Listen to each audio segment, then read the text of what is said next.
Il y a une obligation religieuse que trop de personnes négligent, alors que le fait de ne pas le faire, c'est extrêmement grave. Et je parle de l'acquittement de la zakat.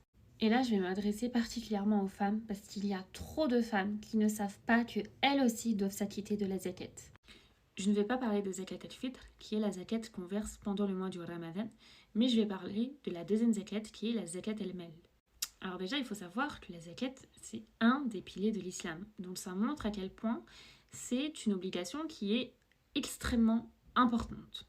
Donc la zakat al-mal, c'est quoi? C'est le fait de prélever 2,5% de ta richesse annuelle au plus démuni. Et tu es concerné si tu possèdes le nisab. Le nisab, ça veut dire le seuil minimum de richesse qui correspond actuellement à environ 5 900 euros. Donc ça veut dire que si pendant un an, tu as dans ton compte 5 900 euros, tu es obligé de t'acquitter de la zakat al-mal, que tu sois un homme, une femme, que tu vives chez tes parents ou pas. Et c'est pas une option, c'est obligatoire. Donc il faut que tu saches que la zakat al-mal, c'est un acte qui te permet de te purifier en te libérant de l'attachement matériel. Et si tu refuses ou tu négliges de donner les zakat, c'est risquer de perdre les bénédictions d'Allah. Parce qu'Allah a dit dans la sourate Tauba, ceux qui thésaurisent l'or et l'argent et n'y dépensent pas dans le sentier d'Allah, annonce-leur un châtiment douloureux.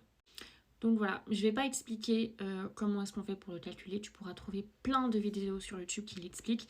Mais si tu as besoin que j'explique, je pourrais faire une autre vidéo. Donc voilà, je voulais juste parler de l'importance de la zakat parce que trop peu de personnes s'acquittent de la zakat.